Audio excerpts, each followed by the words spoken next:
Brought to you by Sayge Media. Quiet, numbskulls, I'm broadcasting.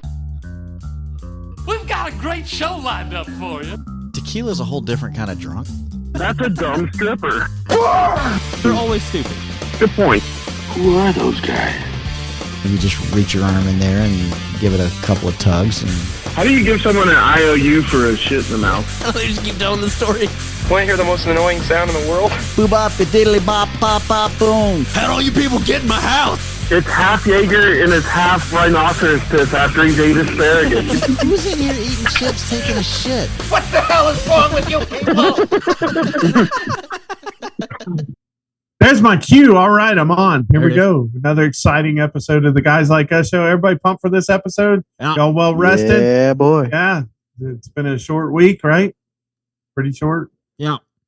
What is it? Monday? Feels like we Today, just Monday? did one of these. Yeah. I know. Time flies, man. Time flies when you're having fun.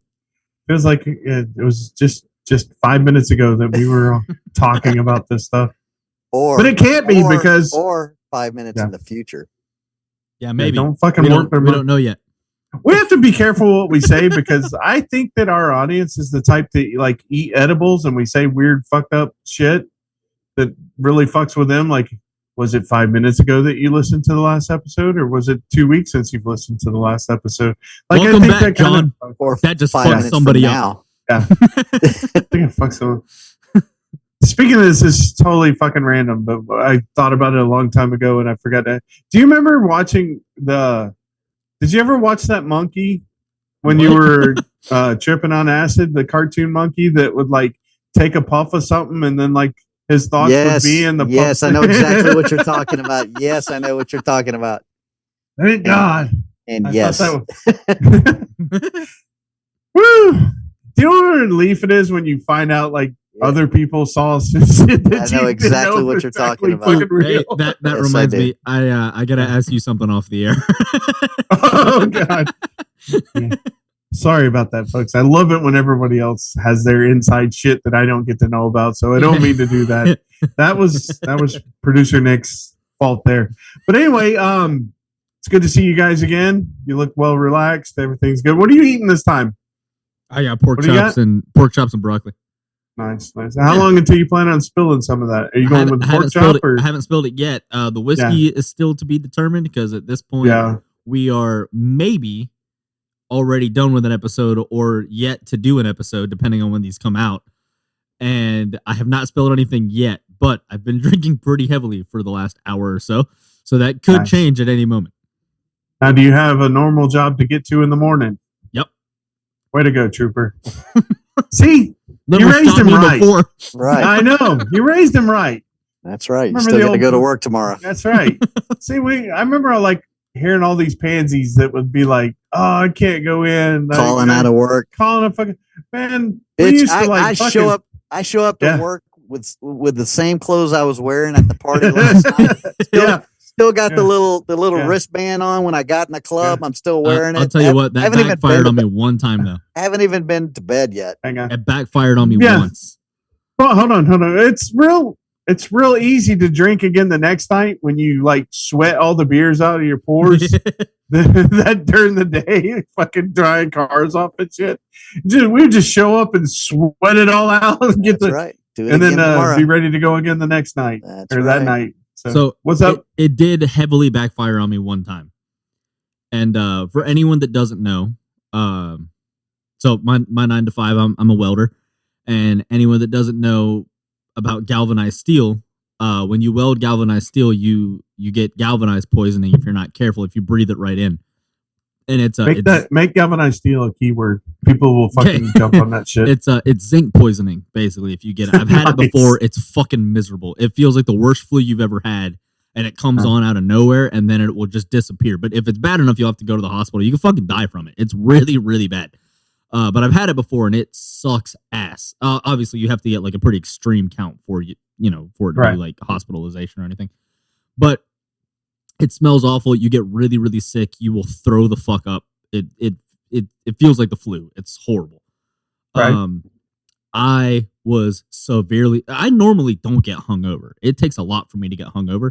I was severely hungover one time, which also it was like a Tuesday, so like I shouldn't have been that hungover, but I was severely hungover once and went to work, and I just happened to fucking pull the short straw, and I ended up doing galvanized steel, and I threw up for 12 hours that day while I was fucking welding because I got the fucking shit into that stick, and every time I'd run a bead, I would have to run to a trash can right there and puke.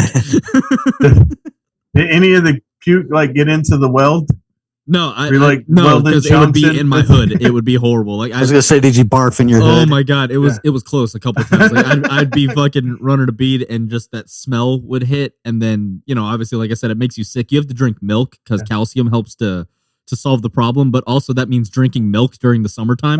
So I'm just hungover. Yeah, I'm just hungover, pounding milk, and it's like 112 degrees outside. I'm just running to the fucking. I can see that being a Family Guy bit where he starts throwing up into the mask, and you just sort of see that the eye thing filling up with fucking puke. It is one of the most miserable I've ever been at any job. Just running a weld and then having to be like, just run to whatever trash can was nearby. And then also I'm the asshole that now it's 112 degrees and the shop reeks of puke because I keep throwing up all over the place. Jesus. Well, speaking of puking, you plan on cooking at the cookout coming up here, right? Yeah. How far away are we? So what we got 8 weeks left, I think. Well, maybe roughly about 8 weeks, somewhere around there. Well, it might have been last give or week take. for all I know. Yeah. Should we just go ahead and talk about your visit now? 8 to 10 weeks, depending. You guys have 8 to 10 weeks. That's correct. So coming up though, it's flying by this summer. I think we started planning this like back in May, so it's flying by. But coming up, we had discussed the possibility of like cooking up some barbecue on Friday for the party. Did you get a smoker yet? No, not yet. I shopped around today. I took a look at some of them. I know this, so I'm kind of cheap in a way. And I'm like looking at all these smokers, and I'm like,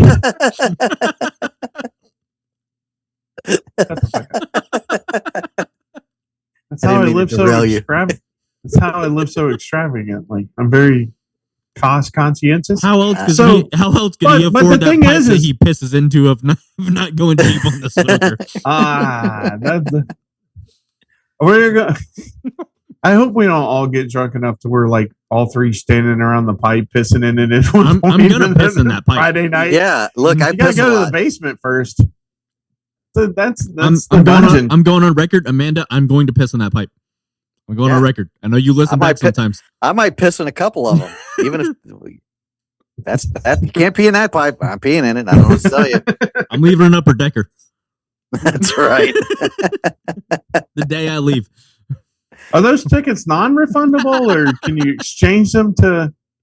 So anyway, though, we talked about cooking out and everything. The reason why I started looking at some of the smokers. I was at like Walmart, Home Depot, that kind of stuff today, and like I'm like, yeah, but it's like the end of August. Like, are these things going to be fucking half price like in a month? No. Like, am I going to be able to like get a deal on a smoker? Not really, dude. Because they already started marking down other summer stuff. I know, man, but it's gotten so big. Like people, fucking Rogan really ruined it for everyone talking about smokers on his show because now everyone's all into it and like ice baths. Shit is not year round up here like it is down there. Just so you know, like you can't be smoking meats in like fucking December, January, like you can in your house. Like you fucking, or you can go get the snowblower out and shovel your way to the fucking smoker, put a heater on it for half a day to thaw it out. They don't really do that. It all shuts down. So I'm hoping that like it might get, and like I was looking at a fire pit at Tractor Supply, and I'm like, it's probably going to be like 40% off in a couple of weeks. So no, I haven't bought a smoker yet. Dude, we got a nice one, a pretty cheap one too. Like I want to get a Aldi, pellet smoker. Nice. Yeah, those pellet smokers are the shit, dude. That's what I want. Yeah, that's what I'm looking to get. So, but I'm building a like a grilling station, which it'll be pretty cool. Like it'll have the grill on there. I've got a prep table. Nice. Put that's awesome. I was thinking about putting a tabletop griddle out there. Oh, dude, and then you like should. the next morning we can fucking like griddle breakfast outside. You absolutely should. That's what I want. I want Yeah. like a whole outdoor kitchen out there. Well, I tell you what, I'm poor, I'm no use around a grill, so you guys do the grilling. Breakfast, that's all me right there. Yeah, All that's true. That's true. Well, all me. hey, he can attest. Yeah, you say it's all camping, you. I'm always one that gets like stuck on fucking potato chopping duty every time. All right. Well, the cooking was all him. All the shit jobs are. Hey, but he can attest. When we went camping, Yeah. those steaks were pretty fucking bomb. I normally don't brag about my cooking, but those steaks were pretty bomb. Well, I definitely want to cook a brisket. Yeah, For what it's worth, all day fucking. I was super high when I ate it. So yeah, I was gonna say. So that was the only. Everyone loved the steaks. Yeah. However, Yeah. I was so fucking paranoid because I ate more than one edible. You should go back and read. You guys were texting in the group chat while you were on the edibles eating the steak. So you should go back and read what you know. It's like watching. I'm sure I probably text. was just like, this is the best fucking steak Yeah. I've ever had. Oh, in yeah. my like life. that's what everyone said, which felt pretty awesome, especially being high. It felt pretty awesome. However, Yeah. I was trying not to let anyone in on how paranoid I was about it, but I threw them on, and I couldn't tell if it had been an hour or 30 seconds. So I was nonstop Yeah. checking those. And steaks. then you'd forget, like, oh my god, how long has it been since I checked on them? Exactly. That's what I'm saying. I would sit down, and it's like as soon as my ass would touch a chair, I'd be like, I don't know how long it's been. I got to go check these things again. I'd get up and go check them 8 seconds. Again. It's been 8 seconds. You sure? Yeah. It seems like Look it's been at your an hour. dad. Does this look like a hot pink center? And he just fucking laughs hysterically for Yeah. 3.5 minutes. So I'll say this. We were talking about doing the smoker and everything up there, and I sent you guys pictures. I did some ribs and a big pork butt a couple weeks ago. That used to be my nickname back in middle school. Pork butt. Big pork butt. So I threw some barbecue on, and I was talking a whole lot of shit because you guys were like, "Oh, that looks awesome," and I was like, "Yeah, for me, not for you guys, because you suck." Yeah. I was talking a lot of shit in that group chat, and You were pretty mean. You Yeah. were pretty Yeah, aggressive. everyone was I like, remember when did we come over for dinner? I was like, oh, Yeah. sorry, I only have enough for me to eat lunch 12 times. Yeah. And not share. You were kind of a dick. Yeah. Well, it really came back on me. I'll say that. Yeah. Good. A fucking storm rolled in like you've never seen before while I was in the middle of doing that shit. And here's the thing. It rolled in. So all in all, it was about 10 hours that I was out there working on that shit. Mm-hmm. And you were saying that you're cheap. So the smoker that I have is, we had a neighbor that we were very friendly with, and they were awesome. And when they moved away, they decided they were just going to buy a plot of land, like a little plot of land, and they had like a little trailer they were going to put on it. But the guy was a general contractor, so he was going from construction site to site and doing all this stuff, and they wanted to just travel in between because they were an older couple, so they were like, we can take an RV just across the country and we can take it to a job site, work there, and then just travel on our off time, which great. That's awesome. I'd love to do that. Yeah. It sounded great for them, and they were like, in our meantime, we have this little plot of land. We could park it if we're not traveling. But he was like, since I don't know where we're going to be, I can't take the smoker with me. I've only used it like twice, but it was just a really cheap one I got from like an Academy Sports or whatever. It was like $200 or something like that. It was whatever the cheap model they had there was. I've only used it like 2 or 3 times. If you want it, you can just have it. And I was like, fuck yeah, I want that thing. So that was nice. Yeah, it was awesome. Joe and Corey, they're the shit. I love those guys. So, it's an offset smoker, and it's awesome, but the firebox on it isn't great because it is a cheap one. So you really, really have to monitor the fire. That's why I want a pellet grill, is because a pellet smoker, like especially now like Traegers and Rectex and stuff, a lot of them have like the Wi-Fi thing on there, so you can like set it on your phone and just go ahead and like type in whatever fucking. So really roughing it there, huh? Well, I know, but I'm saying, but like those, you can fucking set it off your phone, have it preheating while you're prepping the meat, take it out there, and then you can monitor your heat and everything on the phone. It's really awesome. Mine is not that. Mine is charcoal and wood chunks, and if your fire goes out, your whole day is ruined. So it's I'm like literally on my knees blowing through a little fucking bullshit asshole, trying to get the fire fucking going and making sure this thing doesn't go out and monitoring the fire all day. If I walk away for more than 5 minutes, my day could potentially You have to keep one of those royally fucked. You have to keep one of those stick lighters and jam it in there. Yeah, click, for real. Yeah, click, click, click, Yes. click, click, click, click. Yes, I'm not kidding. Yes, so my day could be royally fucked if I walk away for more than 5 minutes. I literally have between 3 to 5 minutes that I can walk away from this thing. So in the middle of summer, it's ungodly hot. I'm just stuck out there all day.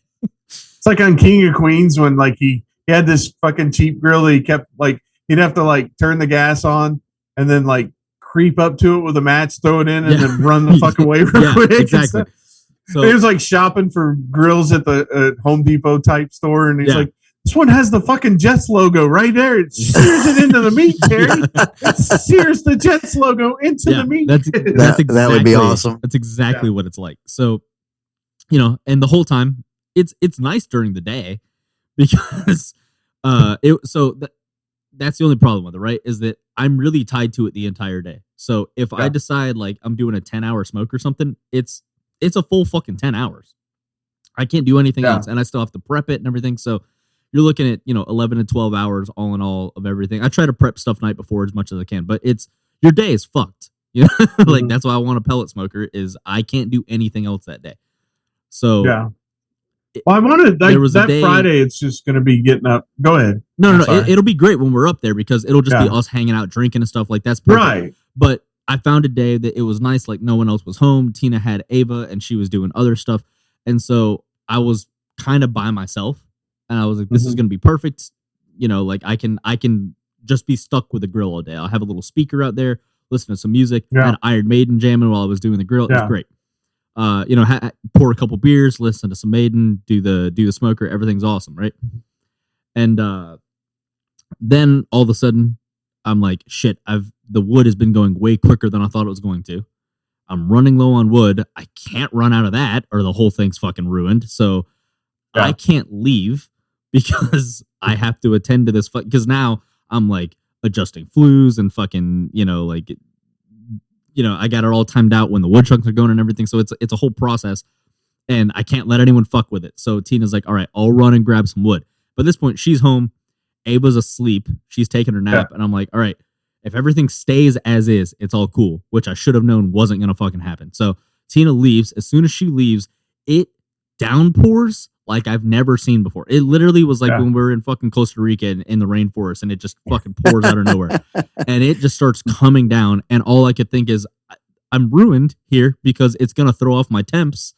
For the rain's all that food on the grill. But the rain's gonna hit this hot grill and it's gonna cool it off and it's gonna fuck everything up. So I'm like, and if I open this thing with the fire, it's gonna put my fire out. And if that happens, my whole day, I've been out here for 8 hours. And if the fire goes out, I'm past the point of no return. Done. Yeah. And so I'm like, shit, what do I do? So no one's home except me and Ava's asleep. And so I run down into the garage. And I have an umbrella that we have to go to the beach. Now it's a short umbrella because it's for like if you're laying down at the beach. So it's only like 3 feet high. So it's not going to go up over the grill. So I have a ladder that I found. I bring a ladder out there and I prop it up and I stick the umbrella through the little hole in the ladder. So I got the shitty little beach umbrella through a ladder, which is not a safety hazard at all, while it's windy as hell. Over the firebox. The rest of it is just getting rained on, but it's over the firebox and I'm just getting drenched. And I'm just sitting under this umbrella blowing onto the fire. Just please stay lit. Please stay lit. Please stay lit. Nothing like holding on to a metal umbrella and a fucking ladder. Yeah, no shit. In the middle of a thunderstorm. Yeah, no shit. So I'm out there just like, please don't die. Please stay lit. Yeah. Please stay lit. Any second you might be more well done than I'm literally laying down on the deck, blowing into the fucking firebox, and it's raining so hard. I actually can't. I have to wear a hat just for it to like roll off in front of my face because I can't see in front of my face. And of course, that's when Ava wakes up. So I'm like, shit. Now I have to be a parent because Tina's still not home. So I wake her up, I change her and everything. And the whole time all I'm thinking is like, please don't fucking ruin my temperature on this pork butt I have outside. So I change her and everything. And I'm like, hey, you want to watch Mickey Mouse? And she's like, yeah. I'm like, awesome. You're going to sit here and watch Mickey Mouse and dad's going to run back and forth like a fucking psychopath. And so I stick her on the couch and I set her up with her snacks and everything. And she's watching that. And I'm literally, I got towels lined from the back door to the couch and I'm running back and forth just because we got wood floors. So I'm like, I'm going to slip and break my leg. How are you keeping the dogs from running in and out? Yeah, that's just the whole thing. Also, I'm just yelling at the dogs the whole time, like stay where you're at, And I'm just running in and out of the fucking door. And every time I go out there, so well. Yeah, right. Every Especially time I go Lucy. out there, it's like getting punched in the face. It's just wind and rain like fucking crazy. And the whole time I'm like, it's raining on the wood. Like the wood is getting wet. Like so I'm having to dry it out on top of the firebox, and I'm just praying that the umbrella is enough to keep it dry. It was a whole fucking thing, and all I could think is like, I talked so much shit on this group chat. That's what you get. Yeah. Asshole. That's what you get. But it all worked out. It all worked out. Yeah, I was able to salvage it, and then the rain finally stopped after like an hour and a half, and so it was just an hour and a half of hell, and then the rain stopped, and Tina got back with the wood and everything, and it came out fucking awesome. So we'll do that when we get up there. That'll be cool. So it was funny too I brought you some because we were leftovers, talking. actually. It was good. Yeah. Yeah. Very good. I've still got a little bit left. We talked about doing the brisket and stuff like that, and one of the guys I know up here, I brought the ice cream truck over to this event, and it was at a company that his wife worked for, and he had cooked brisket for this cookout, and I tried it, and I was like, that's fucking amazing. I was like, man, when somebody does a brisket right, it's so fucking delicious. So good. It can go bad real quick, like when it gets dry in the middle and that kind of stuff, and you feel like, well, let me go get a jar of gravy and dump it on this shit, or whatever. Yeah. And it becomes like a pork roast or whatever. But it's really good. And so some of the other guys up here, we were talking about this Friday thing, and they were going to come over, hang out with all of us and everything. And it was funny because I was telling a guy named Eric who will be on the podcast when you guys come up here. I was telling him, I said, we've talked about actually, making a brisket and stuff. I plan on inviting Kurt up here. I said, I really hope we can like make a brisket as good as he made it. And Eric's about as dopey as we are. Like he pays attention about as much as we pay attention and all this kind of stuff. So somehow, the old telephone game where you tell somebody something and they tell. Yeah. So he bumps into Kurt or he's talking to Kurt for something else, and he says, yeah, you going to Ryan's thing on Friday, I heard. He was like, I didn't know about it. No? And he's like, I would, I just didn't hear anything about it. And he's like, oh, I thought he had invited you. Now I said that the next time I see him, I need to invite him. Yeah. Well, I heard you were making a brisket. Well, that's the next fucking words. He goes, really? Because I heard you were making a brisket there. And he goes, what? I guess I could. And I'm waiting for him to go, oh, so the black guy's got to show up and make the brisket, huh? While everybody else is standing around drinking their beer and having fun. Oh, I got to be there. Yes, sir. I'll be there with my apron on making that brisket. No, it's not like that. I was just going to get tips from you on how to make a brisket as good as yours is. It's just like, Jesus Christ. It's like, I've learned that with Eric. Like if you don't want somebody else to get the wrong story, just go directly to them before. Yeah. Right. We need to, but we've talked about having him on for a minute. We need to have a friend of the show, Ike, needs to come on and talk about the stuff too. That dude's really, really awesome at barbecue. Me and him were talking back and forth throughout that day too. Yeah. He's definitely a guy like us, right? Yeah. He's got one of those big mammy jammy grills too, with the like, you fucking control it from your phone and everything. Yeah. In fact, does that help? cheered me Does up that help day. with edibles? Does that help you keep up with the shit with edibles? Yeah. Or do you just like playing some match 3 game and not paying attention to the fucking in fact, all the banners going off. Fucking me, dude. That cheered me up that day because I was running back and forth again, almost slipping constantly, running in and out of the house, and I'm fucking soaking wet and trying to be a parent and still trying to not let this thing burn. And I'm texting Ike, and we're talking about barbecue and stuff, and he was talking about, you know, like how he's fallen in love with doing all the smoker stuff, and he was like, man, I'll tell you, smoking meat's addictive. And I gotta laugh because I was like, yeah, I've heard that about you. And he just started laughing. He was like, yeah, you'll be a natural. And it gave me a nice little laugh in the middle of that fucking hell that I was going through. I always tell this story when this kind of stuff comes up. So my dad got a smoker back in the day, and he bought a bunch of bone-in chicken breasts. Okay. And he decided I'm going to use the smoker. So I don't know how many hours later it was, but like eventually there's this fucking dry ass piece of chicken that is totally charred on the outside. Oh no. And just white and dry on the inside. Like that turkey the only from thing Christmas he managed Vacation. to accomplish the only thing he managed to accomplish is it didn't have salmonella left in it. Like it wasn't pink chicken meat. It was white. But that's all he did. And we're all sitting there, and it's that weird awkwardness of like he's so proud that he used the smoker, and we're like trying to eat it, and you gotta like put some water, you drink from water, swish it around a little bit to get it down. Like Christmas Vacation. Yeah.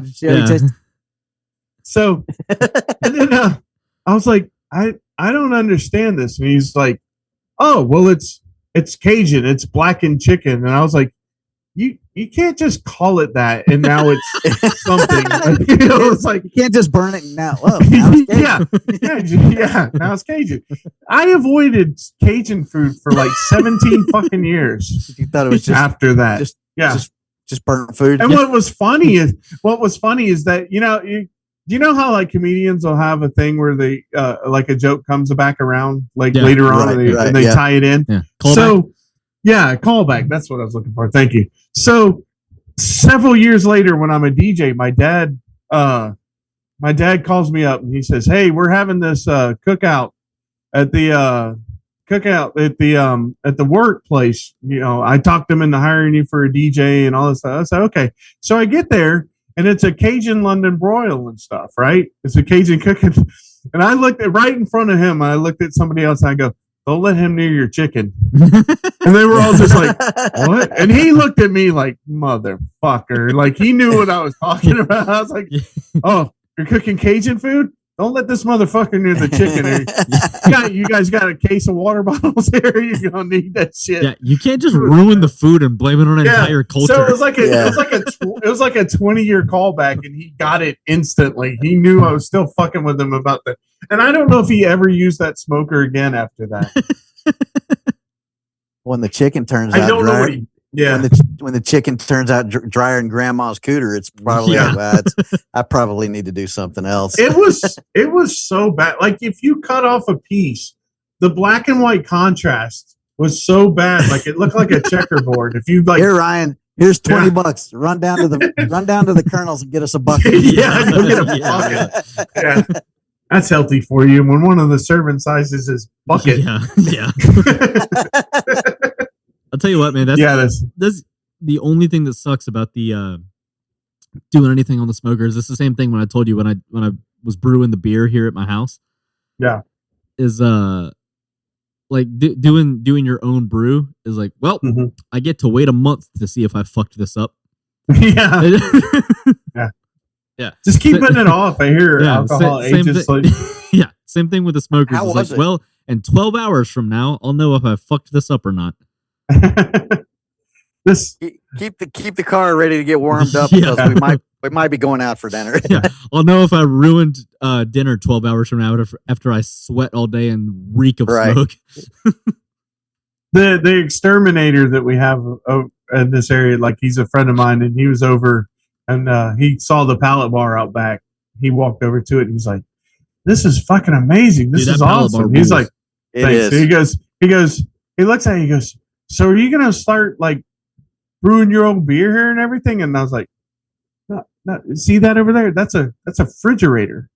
So like I just buy it and fucking stock it in that fridge. Like I'm not open for business here. That's what I was gonna say. You know, I mean, when you were brewing the beer, I'm thinking to myself, it was fun though. It reminds me of Robbie. It's like he goes to Blue Ridge, is like, hey, we're going up to Blue Ridge. We're picking apples and blueberries. I'm like, you know, Kroger's got them down there.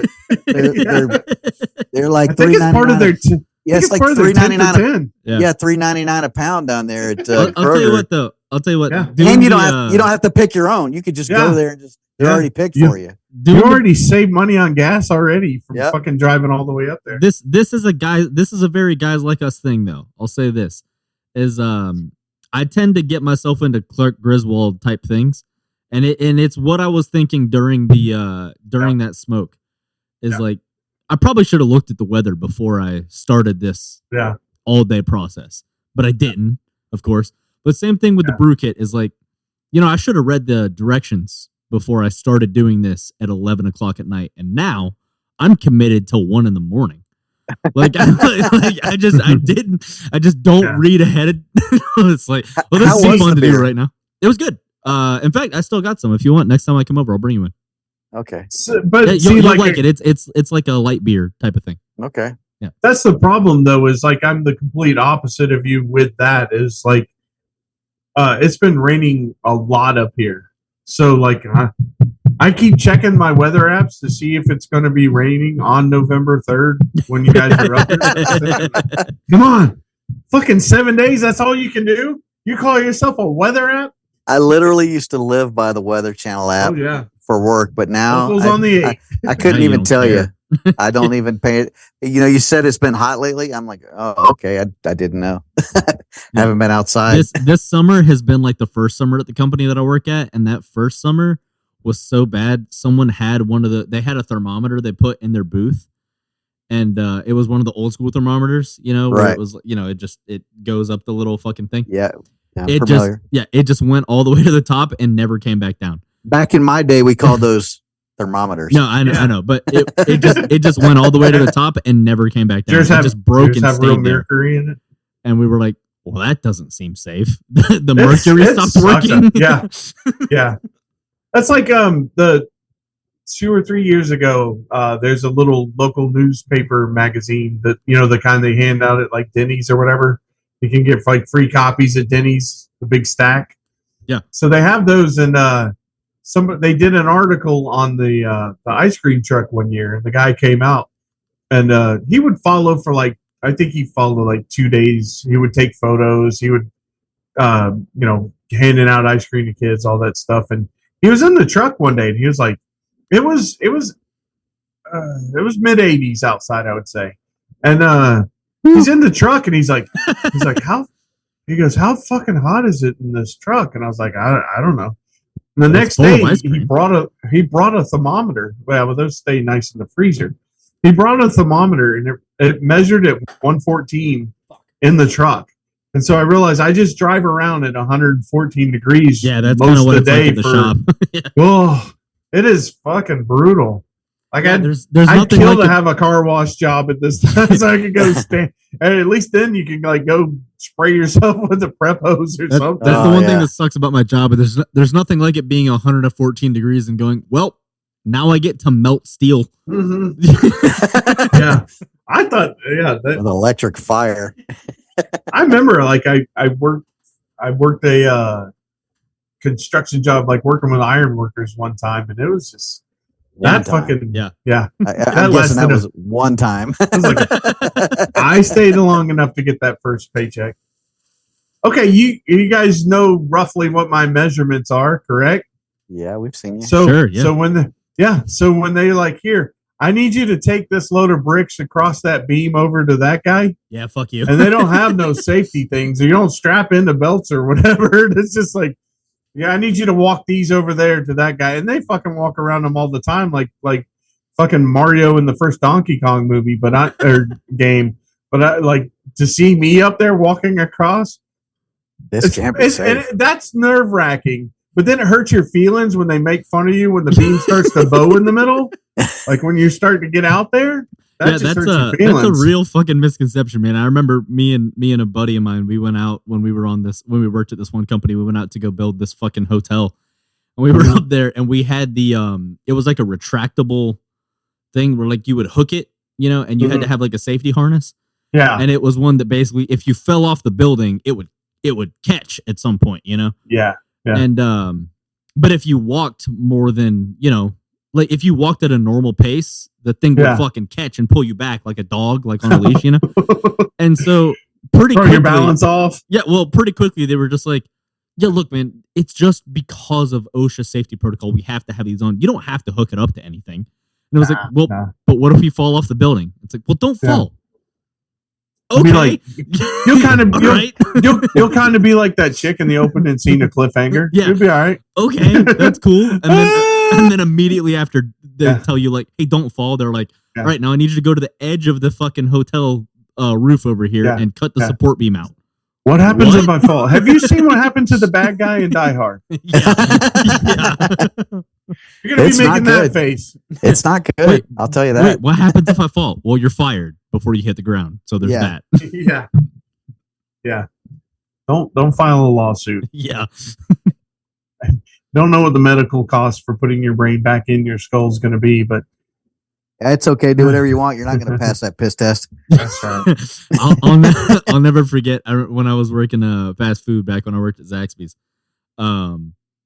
Someone had to jump up on a fucking they were like changing a light bulb or something, but it was the one in the kitchen where like it was kind of high up, so they were like had to jump up on top of something, and they were changing it out. And they jokingly were like, "What if I fall down from here? I'm gonna sue this fucking place." And our GM just goes, "Okay, hey, yeah, while we're on that topic, everyone raise your hand." And we were like, "What?" And she just goes, "Everyone just raise your hand for me." And everybody in the kitchen in the front of house raises their hand. And she just goes, "Now drop your hand if you can pass a drug test." And everyone's just standing there with their hand raised, looking at each other. My arm's getting tired. Yeah, and she's just like, she's like, "That's what happens if you fall down. Not a goddamn thing." That's exactly right. I saw a story about a guy that actually at a car wash that he was walking across the fucking parking lot and a runaway car, somebody in a runaway car ran over this guy. God. And the insurance company denied his claim because he failed a piss test. Yeah. Now he was literally walking across the parking lot and got fucking run over. Yeah. Now I don't know what the end result of that is. I'm sure some lawyer somewhere could find that. Oh yeah, they find the loophole. But there's no loophole. I mean, it wasn't. No, I'm talking about the company. He wasn't driving. He was walking. Yeah. You know what I mean? And the fucking I'm talking about the workman's comp. Oh yeah. Those finds the loophole. Oh, probably, he was high. They probably still got it in court. You know what I mean? But that's if that's one why more on this. It's better to actually have people that fail drug tests when you're the boss. Yeah. one more slightly related to this thing. I remember. So another temporary job that I had taken is this at a warehouse where you had to load these doors and windows up into tractor trailers to be shipped out. And on my first day, the guy was like, "Well, today's day is going to be pretty easy. You're going to go in here. You're going to watch a couple of safety videos. And then when you come out, you're going to watch this guy do his job or whatever." And I thought, oh, this would be great. So I go in and watch the safety video. And to this day, I've got to tell you, it's one of the funniest fucking videos ever seen in my life. Like, they show reenactments of injuries, and the stuff is so fucking graphic, but funny graphic. It's like Monty 60s, Python. like 1960s style. Dude, I think I actually know the video you're talking about. When an arm gets chopped off and you see the blood blurred out. Like, they show a guy, don't let this happen, and it shows his wedding ring get caught in something, and his finger pops off and blood just starts spurting out of where the finger was. And I was laughing so hard at this fucking safety video. They have not updated that video, by the way. I don't think this kid's taking this seriously. I don't know if he's taking the video seriously. They have not updated it was that. So fucking. It is so fucking funny. If you ever get a chance to watch that, somebody should put that fucking video on YouTube. It probably is. I'm going to look into that tonight after the show. It's hysterical. By the way, a little behind the scenes stuff. I like how producer Nick gives me the let's roll out of this. and then immediately adds another story to it Well, before you I guys, can I even mean, segue out.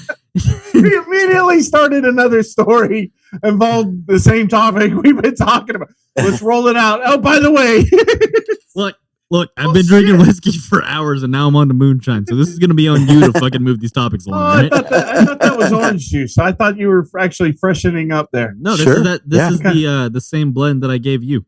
Actually, when you came Oh, down that's for nice. the That was actually good. I like that. I got 4 jars of it this time from that. By the fucking way, I don't know if you need to edit this out or not, but I'm trying to figure out the best way to have. Could Yeah, I'm smuggle gonna some in edit your that out. ass. If you guys can smuggle some in your ass on that plane ride up, that would be surefire. We're done. We got this. Got it. Is it legal up there? It's not legal in this state, but I'm I gonna think be it is honest. in Jersey. So you're flying into Ooh. Jerseys. That's okay. So I think that's where we're gonna. yeah, have that's to- a good call. At the very least, New York City. And I know it is New York. Yeah. Yeah, New York. It's So we might see how close to the line that we are there if I about do a an little hour. research It's about an hour from Newark. because that's where I Okay. flew in when I went to New York. Right. And you don't have to go to New York City. You can just Okay. cross Okay. over So state lines. Newark. It was about an hour into Manhattan when we flew in there. Yeah, because when we went to New York City, it was funny because we were also in Connecticut. That's why we went out there. Is a funeral in Connecticut. But we decided while we're out there, hey, let's go down and see New York City. It was funny. All the people that were like running down from Connecticut to get their run back up to Connecticut. They were like all the gas stations. It was like those like those places you see on the state lines for Alabama. Yeah. We sell fireworks. Yeah. Right. Georgia wouldn't right, fucking sell right. it. He said they were all like going out to Crazy Steve's. I had a buddy a long time ago when back when I was They working put at the that job shit on where the I- state line from purpose. It's always yeah, like for real. crazy 3-fingered Eddie. Yeah. Yeah. Crazy Steve's got like an eye patch like Steve Martin and Yeah. Dirty Rotten missing, Scoundrels. missing a hand. Yeah. When I was working at that place where I threw up all over the place because of the galvanized poisoning, Yeah. I had a buddy that worked there with me that they went to Seattle. Yeah. And they got a whole bunch of edibles and shit while they were in Seattle, and they were driving back. And he said, literally, as soon as they crossed state lines, there was a state patrol right there that pulled him over and fucking just confiscated everything they had and just took it right into his car. And he was like, that motherfucker's You just sitting do there. that? Yeah, he's like, the dude's just sitting there all day long, just taking edibles from kids, But from fucking people the coming probable across. cause? And What's the probable cause? They can't pull you over because they think you have edibles in the car. I don't know, but they find some fucking reason and just pull you over and just confiscate your edibles and do not fucking destroy Oh, them. we're fucking They checking just- brake lights and Are stuff. That's you what I'm gonna? saying. Are you gonna argue about it? Right, exactly. That's the thing. So he was like, "What am I gonna do? Tell him like, no, you're not allowed to fucking, Right. Yes, pull you me can over." tell them that. Well, then You're he'll allowed say, to say, no, I don't give you consent to search my vehicle. and Yeah. then when they search it, then they're gonna say, "Look what we But they found." can't search it. They have My to have ass. probable cause Yeah. to search it. Okay. I smell weed. Yeah. I smell weed, and if they It find doesn't in your car- matter. Even then, The they'd fuck have you to mean have. it doesn't matter. Yeah. That's a, they That's would, no. You can't smell weed if there's no weed. No, okay, but You can't that just guy, say I smell weed. that guy has a taser they and a still gun and a have to hit call- people listen, stick. listen. If they think they smell weed, then they have to bring in the canine unit, No, and they then that don't. dog. Yes, No, they do. don't. No, they don't. No, they that dog don't. has to rely. I swear. No, they don't. Look, All they have to do is maybe say by the they book s- they do, but that's not how it works. It is by the Thank- book. I swear to God, that's how they're supposed Yeah, to do maybe. it. Whether you get, Supposed to, there's yeah. plenty of What household fucking planet do you live on? That's not how that works. The cops just go, "Oh, I smell weed," and then they search your car, and yeah, obviously I smell weed because here's a bunch of edibles. Yeah. But you can't Edibles smell don't them. smell like weed. Are you Well. going to argue that to a judge? Okay, but well, Yeah. here's the thing, though. They Some they of have them do. to. They do Here- have to have probable cause. Here's the thing, Ryan. Probable You're- cause to pull Here's you the thing. over. Listen, you're either going to give it to the cop and shut your mouth, or he's going to say, "Okay, these are yours. Now let's go to jail," and you tell it to the fucking judge. Right. No, my buddy said this cop was literally just hanging out, just like, these Yep. are mine now. Like dude's just got Yeah. a car full of fucking edibles. He's just taking Exactly. them home. Nah. That's like that's like if dickhead you You of a realize like you have constitutional rights that say they have to have probable cause first of all to pull you over. That's true. Like- that guy also has a gun. So he was driving. You were driving Okay. erratically. You were driving erratically. yeah. Yeah, but they have to prove that you were then. I But you saw can him go- driving erratically. Okay. He's a cop. Whose word are they going to believe? A cop, or are they going to believe a guy with a bunch of edibles in the Yeah, car? they don't even let me go through an airport without stopping me. They're not going to take my word over Every a cop. time he goes through the airport, it's Random mag search. Yeah. random check. Uh-huh. Every time. You do look shady. Yeah, they swab my bag every time I go through an airport. They're not going to take my Yeah. word over a cop. I kind of understand that one. I understand that one. That's my point. All right, so well, I'm all not I'm even saying- black, and I know how it works. Jesus. That's the other thing. They're not supposed to beat the shit out of them for no reason, too. I read that. Yeah, they're not supposed to. Turns out that's not supposed to go on either. Yeah, When turns I was out. when I was out west, Can't we all just get along? listen, when I was out west with Dad, we were pulling up to a. They have like these immigration checkpoints, so they're just like in the middle of fucking nowhere. I mean, you'll drive for a fucking hour and you won't see nothing, not a house, not a car, not a fucking popsicle stand, and there'll be a little tent set up that there's two cops sitting there, and we started to pull up. I'm like, what is this? He's like, oh, it's an immigration check. It's like Arizona. Like as I roll up, I'm like, watch this. I'm going to tell him I'm a sovereign citizen. He's like, do not.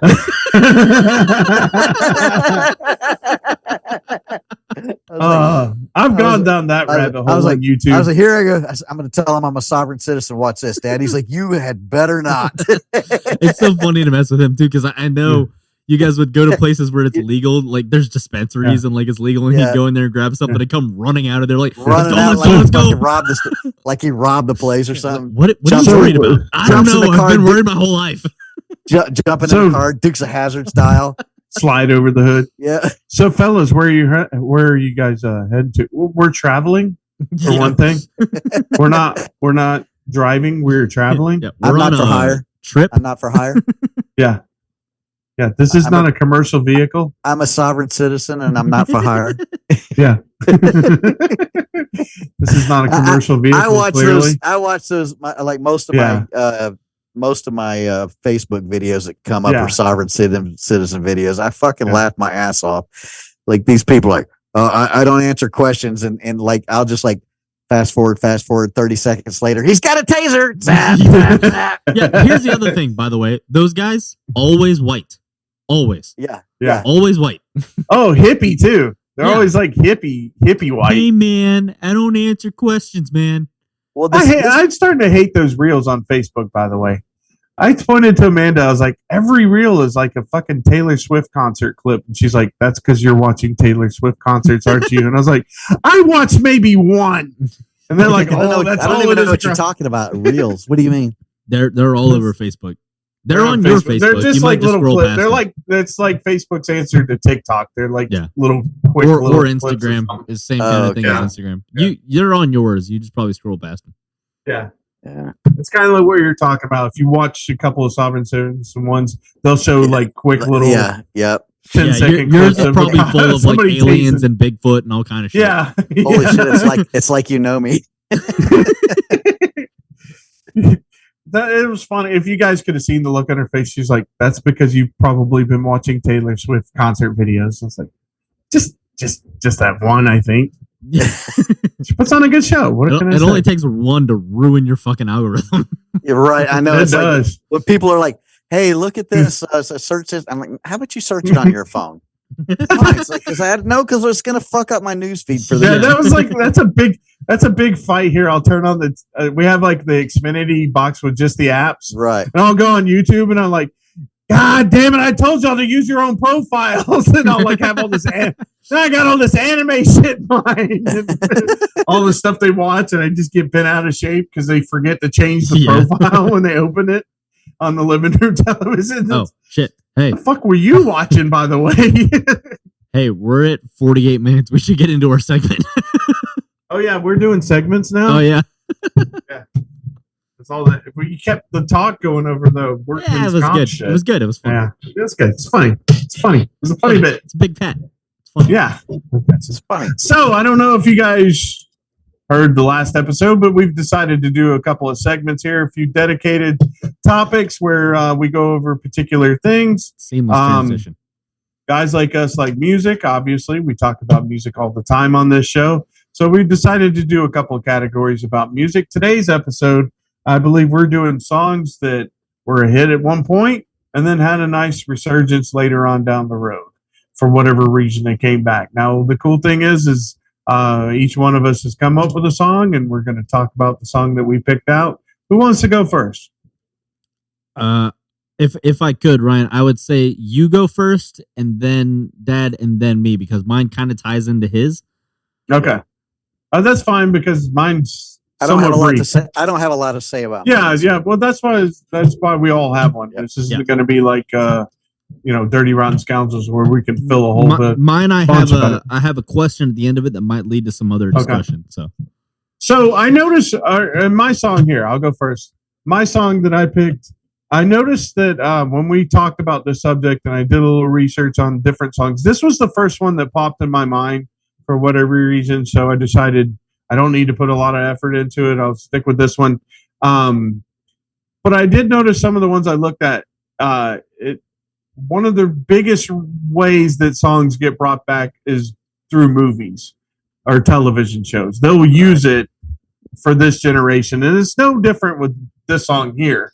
As a matter of fact, the name of the movie is the name of the song that I picked. And so in 1960, let's see, did it come out in 1961, it was a #1 hit by Benny King called Stand By Me. Nice. You remember that song? So that was a good song. Pick. And great pick. It was #1. And then 1986, the movie Stand By Me came out. And they put it on the soundtrack. And it actually reached number 9 in 96 on the Hot 100. Now, I based it all on 1986. Excuse me. Okay, I was going to say. Yeah, sorry. Yeah, 1986, Stand By Me came out. Obviously, it was the title. That was based off a book called The Body. Mm-hmm. And they were going to keep that title for a while, and at some point it got switched. Movie. That's my favorite. That's what I say is Tina doesn't like that movie. She right? hates that movie. I don't know why. I love that movie. That's one of those I hate it just because other people like it kind of thing. I think it's not the movie. She's got to have some other. I'll tell you what. It's. I don't think she. What's to hate about it? The genre of movie is not exactly her thing, but it is. Right. There's people in her family that it is their thing, and they were people that would not shut the fuck up about that thing.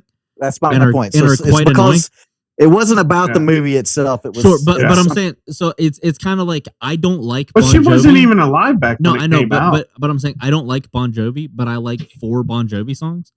But if somebody only likes Little Runaway. If somebody would, that's one of my 4. If somebody wouldn't shut the fuck up about Bon Jovi, I'll abandon those 4 songs and hate them entirely. Yeah, I got you. You know what I mean? Like, so I think it kind of falls into that category. But that movie is fantastic. Yeah, I agree. It's one of my favorite movies. I love that movie. By the way, did top hateable bands go in this order? Bon Jovi, then Creed, then Nickelback, and now. No, there's a lot of bands I hate way more than anyone. Yeah. But it seems I'm talking about universally hated. Like, I don't know. We're getting off topic. That's a whole. So anyway, we should do that as a segment. That's a whole other thing. Okay. So anyway, but yeah, I picked Stand By Me because it was definitely 2 total generation. That's a fantastic pick. A movie caused it to come back, which is a common thing, but like to this day, and that is, I do tell people that's probably my favorite movie of all time. As a matter of fact, like here, I'm in the process of building an outdoor movie theater, and the first movie will be Stand By Me, and all of Isaac's friends are going to come and sit and watch the movie outdoors on the outdoor movie theater. So you mean they're going to watch their phones while the movie's playing? Yeah. No phones allowed. No phones allowed. No phones allowed. No, I think they'll actually watch it. They're actually pretty good about it. Like I got them to watch This Is Spinal Tap, and everybody sat through that without a phone. Well, we talk about some movies that don't stand the test of time. Mm-hmm. That is a movie that will stand the test of time. Stand By Me? Yeah. Right. Well, that's because I think one of the things is it's set in the 50s. so you can show it whenever you want to. It's not outdated because it wasn't outdated when it came out. Right. You know what? That and I will say one thing that it I think it'll stand the test of time because there's no matter what, at some point you were a kid with your group of friends. You're relatable. Right. It's relatable. It's very based funny around a group of friends, you know. It's very funny that you picked that movie. That's actually it really ties technically picked that song. Well, the reason it's so funny that you picked that movie is because I was talking to Nick about this earlier, and I actually guessed what his movie was going to be. Yeah, you really fucking immediately guessed it. I knew exactly what it was because it's this generation Stand By Me. Yeah. Okay. Go ahead. You can do yours. Well, hold on. So mine kind of leads into something else. Do you want to do yours first? Because it's. Can I take a guess too, since he got the guess? Well, hold on. It's based around the same thing. Do you want to do yours first? If yours is kind of quick, because mine, I have a question at the end. Well, mine. All right, when we get to yours, let me guess before you go. Like for sure. Yeah. Okay. Well, when I say mine, you're going to be able to guess his. Okay. Because it's from the same thing. Okay. Well, all right. Do you want me to go first? Yeah. What can I say then? Yeah. Go ahead. So you guys know I didn't fucking. Is it from Stranger Things? Yes. Yeah. Okay. Go ahead, Ryan. Guess. Well, I mean, it's several. Well, there's several that go it could ahead, be. Nick. What do you think? What do you think mine is? Knowing you, I'm gonna go with Metallica. Yeah, that's it. So in '86, Metallica put out what is the gold standard of thrash metal with Master. Because I don't think the Kate Bush song was that big of a deal when it first came out. It's actually, I think it's a bigger deal now than it was back then. That's why. Hold on. Let's get to his. Yeah. So in '86, Metallica put out the gold standard of thrash metal music, being Master of Puppets.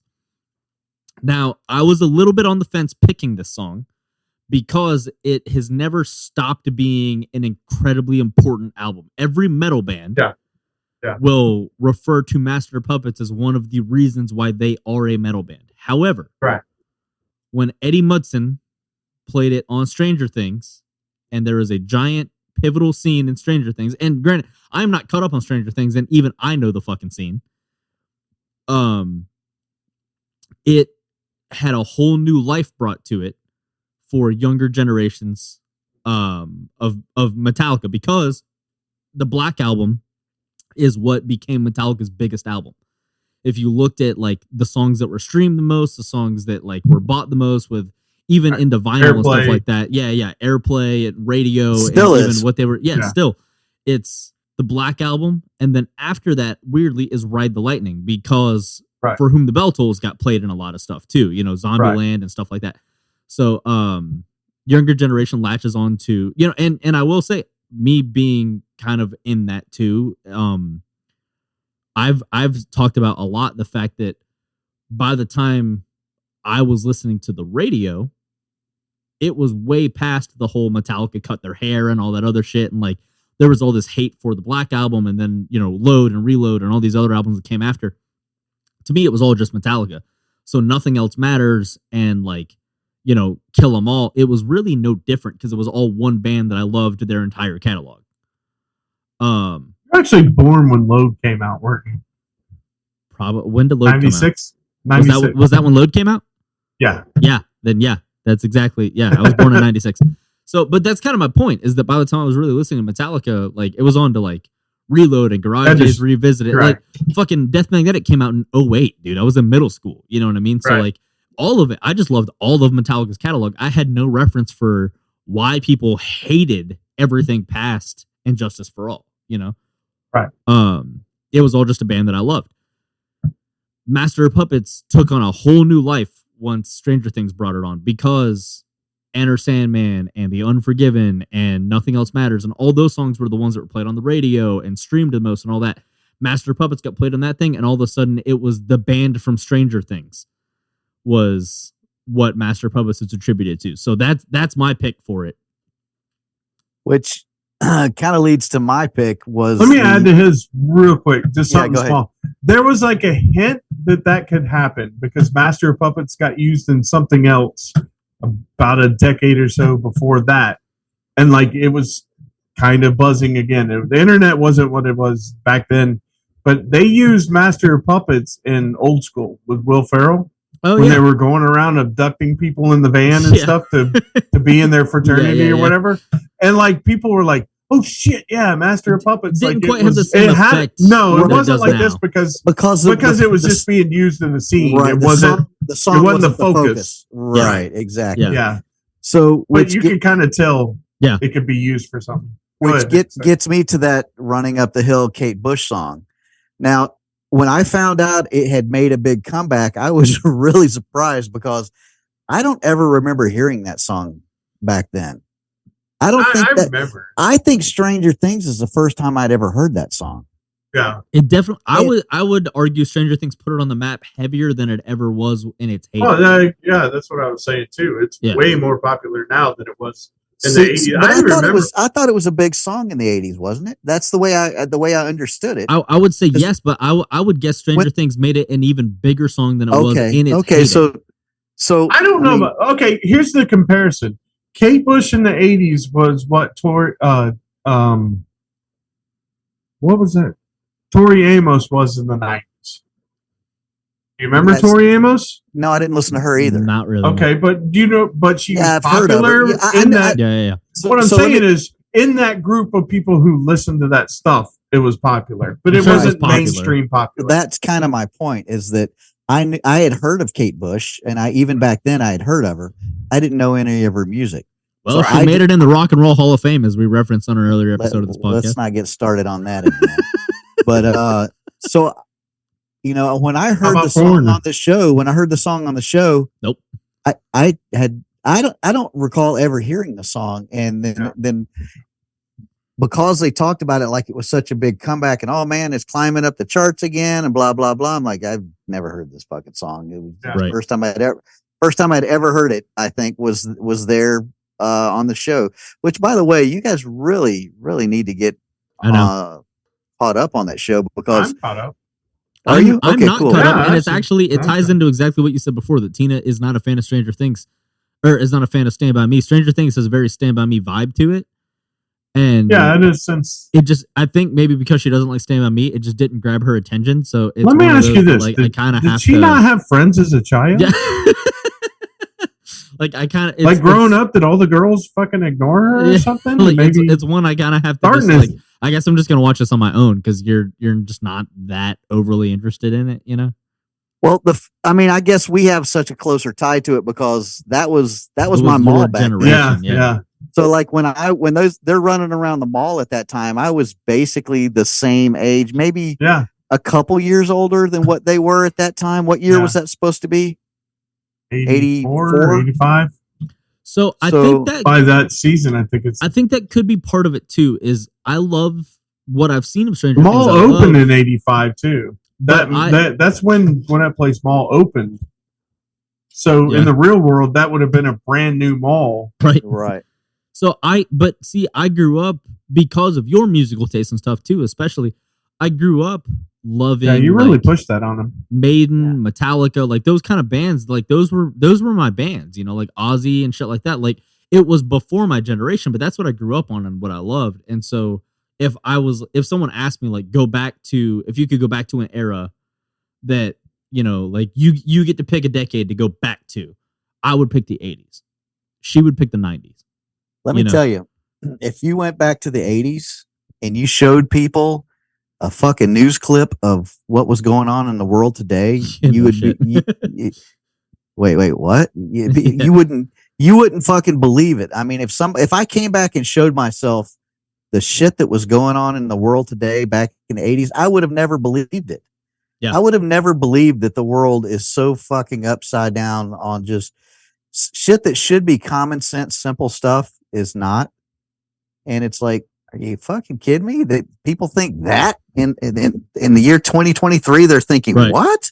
But I'm saying I love the 90s, like that era of stuff. Like I love the 90s, like the TV shows, the music, all of that shit.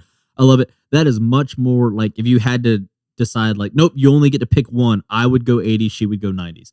So I think Stranger Things definitely taps into that 80s like nostalgia vibe, which like I didn't grow up with, but I did grow up loving all of that stuff. You know, like, So that's a weird concept though. Like Nick and I were born in the 70s. We had to, grow up a little bit. We started coming online with like movies and music in like the late 70s and early 80s. And you can see what great music and all these great movies back in that time. I don't know what it's like to be born in like the mid 90s, and so you have to like come on board with like early 2000s music. No, look, I still love the early 2000s stuff. Like I love 90s and early 2000s and all that shit. But think about like you grew up loving the Allman Brothers. Allman Brothers was before your time. Oh, I get that, but I'm just saying, like, this is where you fit in, though. This is right. But what's but going on when you come online. But what's funny is that your Allman Brothers is my like Iron Maiden. You know what I mean? Right. Like it's just the difference in the age there. But like, yeah, it's like your Skinner. Yeah, you're Allman sort Brothers of like the joke I used with Isaac. He was born in 2005, but he loves a lot of old music. He loves a lot of old metal and all this stuff. And I always joke with him, and he's like, yeah, you say that all the fucking time. But it's always like, I was like, you're so lucky because like you were born and all this shit was here waiting for you. Yeah. You didn't have to wait for this album to come out. The stuff I kind of found on my own, which I say found on my own. It's weird because I found it on my own and then kind of backtracked and realized that because of the DJ stuff, especially, you guys had a lot of the CDs and stuff already. But I did kind of find it on my own. Well, you didn't get to hear metal music on the radio. I know, but it wasn't a thing. The stuff that I kind now of they're playing Crazy Train at fucking Kroger when you're I know, walking it's through crazy. there, and it's just like you wouldn't hear that. You wouldn't Is it hear the that Muzak version? Yeah, you wouldn't hear that. You wouldn't have heard that back in the day. But you know? Stuff that I found on my own was like Korn and stuff like that, because that was like mid to late 90s, and so that being born in 96, it was like, okay, well, Korn was the band that was like 90s into early 2000s, like, you know what I mean, like that's kind of what I got was like Korn, Slipknot, like those kind of bands. That's why you have like Korn. Your dad's had several revelations with that band. First, he discovered the band. Then, though, I remember going over to his house one day, and he's like, "Do you realize the new Korn album is like #1 on the charts? Like Korn, a band like Korn has made it #1. Like bands like that don't make it to #1 on the charts. See, like, like the only fucking Korn's #1. And the only time that ever happened was Quiet Riot, Mental Health. Yeah, and now he's like, "Do you realize fucking people call Korn classic rock now?" Right. See, like System of a Down was a band that I found on my own that I remember talking about them, and you were like, "Yeah, I know who they are," but that was kind of my band that I found. Like that wasn't, you know who mine was? But I'm saying, but that wasn't like, "Hey, check this out. This is Megadeth. Like this is my era. You learn these." Like System of a Down was much more like my thing that I found on my own, you know, like there's a bigger difference because back then there was more of a movement, whereas now, like with bands, it's there wasn't a whole big fucking movement back in the 90s grunge was a thing, but it really wasn't. But it burnt itself out. It really wasn't the same as like being a metalhead in the late 80s. Well, hold on. I think a little bit of that is because was the movement in the 90s. Sure, but I think part of that though is the fact that you guys were not into grunge when it was in its thing. Like you didn't get into grunge until later. There wasn't a brotherhood in grunge the way it is with metal. There's too much. I think you might be wrong about that. I really think you might be wrong about that. When you hear people that were there from the beginning of it, they talk about it exactly the way you guys talk about like metal and stuff back in the day. The band I discovered was Marilyn Manson. I went down to Savannah, and I was at the art college down in Savannah. I was doing my tour, and my uncle's roommate was really into them. He like had their CDs. This is well before like Sweet Dreams and stuff. Yeah. And he played me a bunch of their music down there and stuff. And we were all staying up drinking coffee and making art and stuff. And then I came back and I was cool, like, man. Yeah, I came back and I was just like, no, there's this fucking guy, and I tried to explain it to everybody. And nobody got it. And then like 6 months later, Sweet Dreams video came on MTV. I was like, that's the fucking guy. Like, sit down and watch this shit. It's going to creep you the fuck out. And the beautiful people came out. It sucks how fucking, like, what a train wreck he is now. You know, like how drugged up he is and like some of the fucked up shit that he's done. Because back, especially like Juice, right? You mean like butt fucking Juice? Yeah. But back in the fucking 90s. Is that a callback? That's a callback, folks.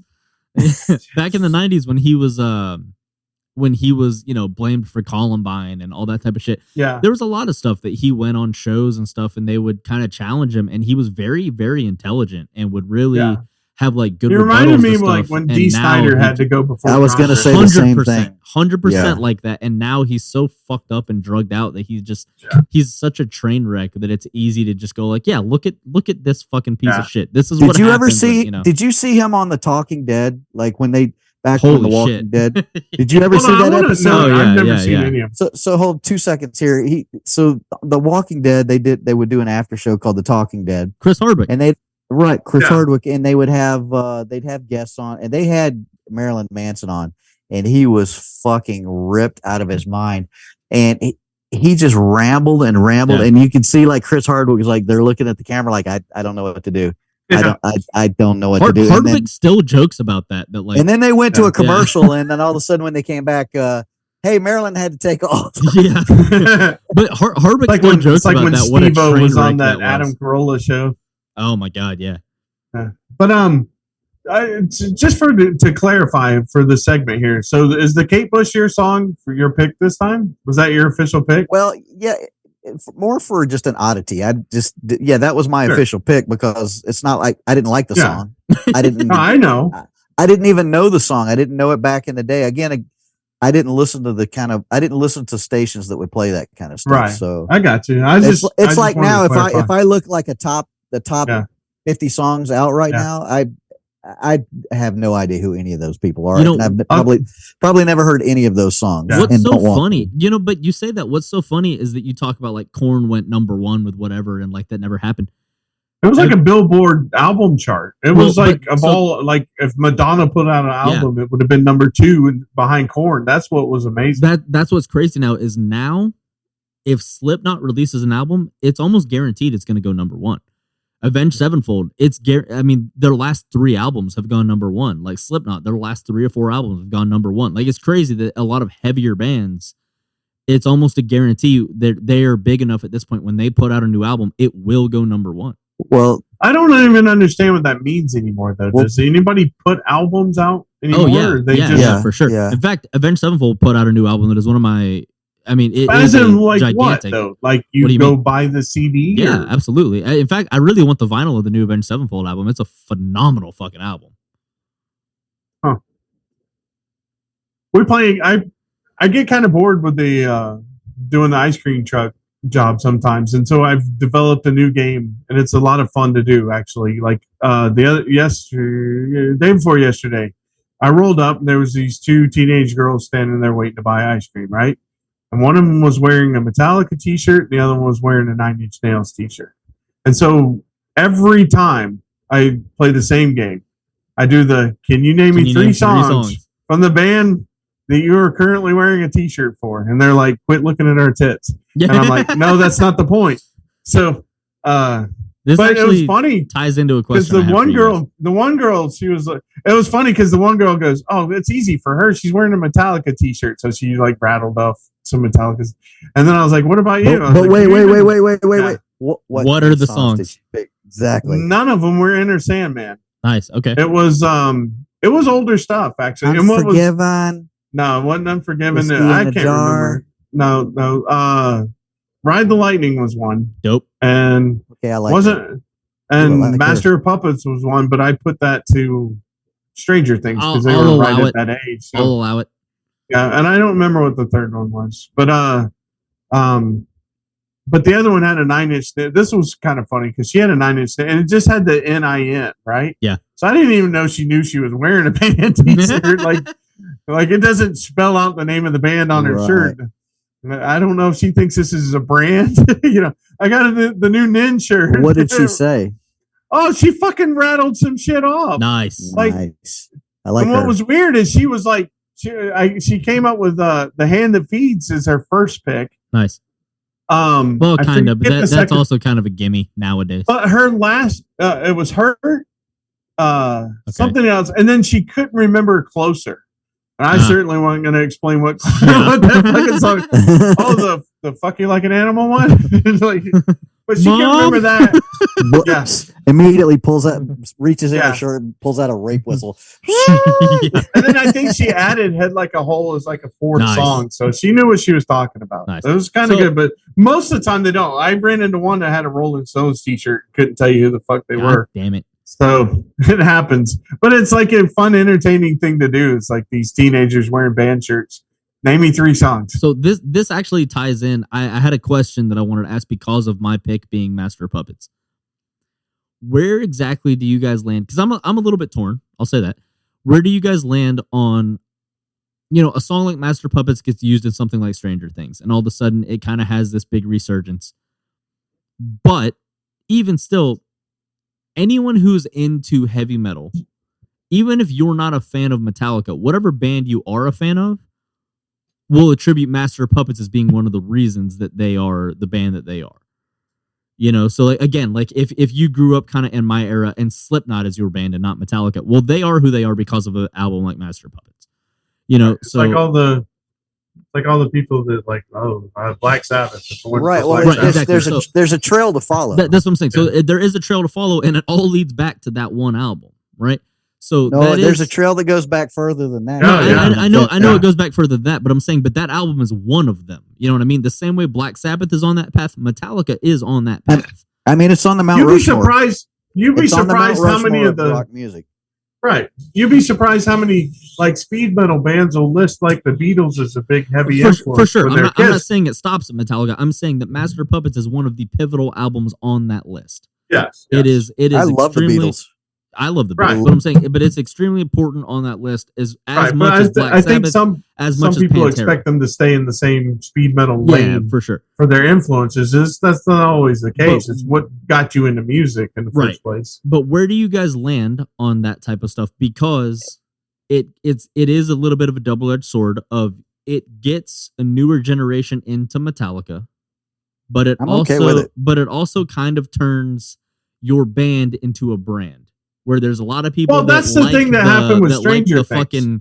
Well, that's my point. Is that there was a big backlash. So you don't fucking know Metallica. That's what I mean. You don't know. I'm asking you guys, where do you land on that? I'm okay with it. Let people in if they want to learn more about it. Get on board. Yeah, it's better than them coming out with like if would you rather them use bullshit? Well, I was gonna say, let's say The Unforgiven was the song that came on there. yeah. What about The Unforgiven 2? I like that one a lot better than the first one. There's a third one? Yeah. Yeah. I didn't even know there was a third. Both the second and third one are way cooler than the first one. That's not hard to beat. What up, Phil? But either way, it's like I love anything that gets people into heavier music, especially a band that I love. Like I love anything that's going to get people into a band like Metallica, especially one of those first 4 albums, not the Black If it gets album, them into that kind of music, then it's worth it. I mean, for sure. That's how the world's always worked. Right, Beatles went on Ed Sullivan, and the next thing you know, fucking Beatlemania started. There's also the other side of it where then it turns into like the Kardashians wear a Metallica shirt and they don't know any of the music, and then it becomes a brand. And like I see the debate, I guess. But see, here's the thing: back in our day, you would literally get your ass beat for that. If somebody, it's not like that anymore, though. You know those 3 questions you talk about back in the day. That you better be prepared to. That was fucking serious business. Oh yeah, you like this band? Name 3 songs. And you better fucking come up with 3 songs, or you might be walking home with no shirt on. Oh, and here's the other thing. Fucking black eye. Yeah. And if you have an Aussie shirt on, you don't fucking answer with Crazy Train. Crazy Train better not be the first one that come out. Yeah. So and I guess to me, I think of Nirvana, right? So Nirvana has the smiley face. Like that was one of their logos was the smiley face.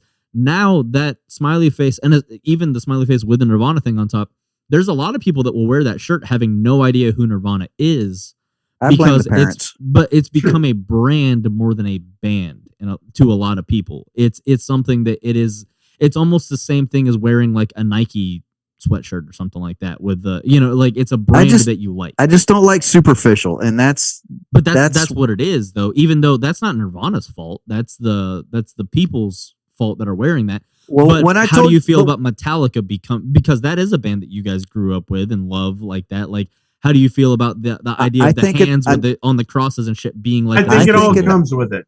I think enough people will get into that kind of music because of listening to Master of Puppets and going, wow, that music, you know, that move. I remember the first time I heard Metallica, the first time I heard Battery, when that acoustic guitar is playing and then it kicks in, my whole fucking life changed when I heard that intro. And I was just like, my fucking head just was like fucking exploded. I'm like, I don't know what that is, but I want to do that. Yeah. That's what I want to do is that.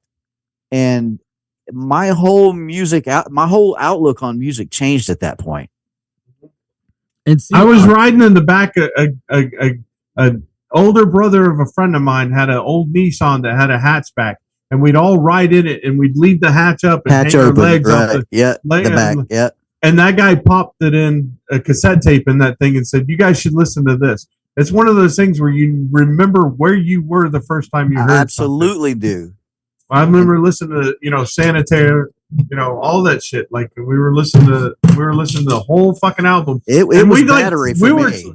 Yeah, Battery was great too. I remember Disposable Heroes and all that stuff. We were trying to get him to keep driving around the block so we could just keep listening. Yeah, it was on tape, so you couldn't just click. You couldn't go to song 2 unless you listened to song 1. Right. So I almost hate to bring this up because I feel like it's like telling you guys that like Die Hard's not cool now. You know what I mean? What? But it's not a Christmas movie. Watch it.